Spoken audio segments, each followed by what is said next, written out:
আসতে পারি এবং সেই ঐক্যকে ধরে রেখে জাতিকে এগিয়ে নিয়ে যেতে পারি, সেটাই আমাদের এখনকার জন্য সবচেয়ে বড় চ্যালেঞ্জ। আমাদের সেই প্রচেষ্টার কারণে আমরা এই সকল রাজনৈতিক দল যারা ফ্যাসিবাদ বিরোধী আন্দোলন সংগ্রামে জড়িত ছিল এবং আমাদের সাথে ছিল, তাদের সবাইকে নিয়ে একটি অন্তর্ভুক্তিমূলক রাজনৈতিক যে কোনো বক্তব্য আমরা দিতে চাই।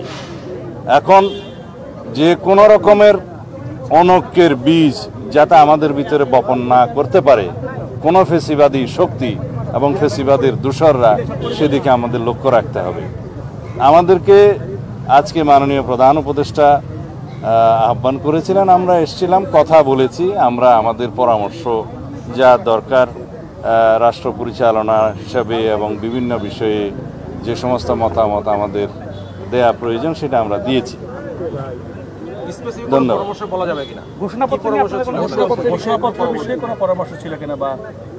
জুলাই গণ অভ্যুত্থান সম্পর্কিত ঘোষণাপত্র নিয়ে কিছু আলোচনা হয়েছে। সব রাজনৈতিক দলের নেতারা তাদের বিভিন্ন পরামর্শমূলক বক্তব্য প্রদান করেছেন।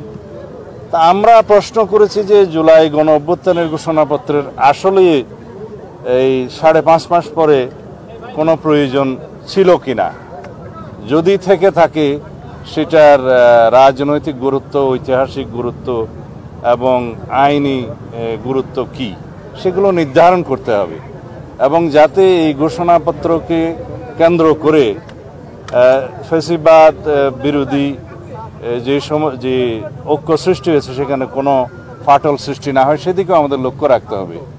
যদি কোনো রাজনৈতিক দলিল ঐতিহাসিক দলিলে পরিণত হয়, সেই দলিলটাকে অবশ্যই আমরা সম্মান করি, কিন্তু সেটা প্রণয়ন করতে যেয়ে যাতে সব সংশ্লিষ্ট সকলকে অন্তর্ভুক্ত করা হয়, তাদের পরামর্শ নেওয়া হয়, আলোচনা করা হয়, সেই দিকটা আমরা পরামর্শ দিয়েছি। এবং সেই বিষয়ে আমি মাননীয় প্রধান উপদেষ্টা এবং এই অন্তর্বর্তীকালীন সংশ্লিষ্ট সকল উপদেষ্টাকে অনুরোধ করেছি সেই বিষয়ে যেন আপনারা নজর রাখেন এবং সেই হিসাবে পদক্ষেপ নেন, যাতে জাতীয় ঐক্যের মধ্যে কোনো রকমের ফাটল সৃষ্টি না হয়, আমাদের মধ্যে যাতে কোনো রকমের বিভ্রান্ত সৃষ্টি না হয়, সেইগুলো আলাপ হয়েছে। না, আপনাদের অবস্থানটা কি ছিল ঘোষণাপত্র নিয়ে? আমরা আমাদের বিভিন্ন পরামর্শ দিয়েছি, বিভিন্ন বিষয়ে রাজনৈতিক দলিল প্রণয়নের বিষয়ে ইত্যাদি বিষয়ে আমরা কথা বলেছি। ধন্যবাদ।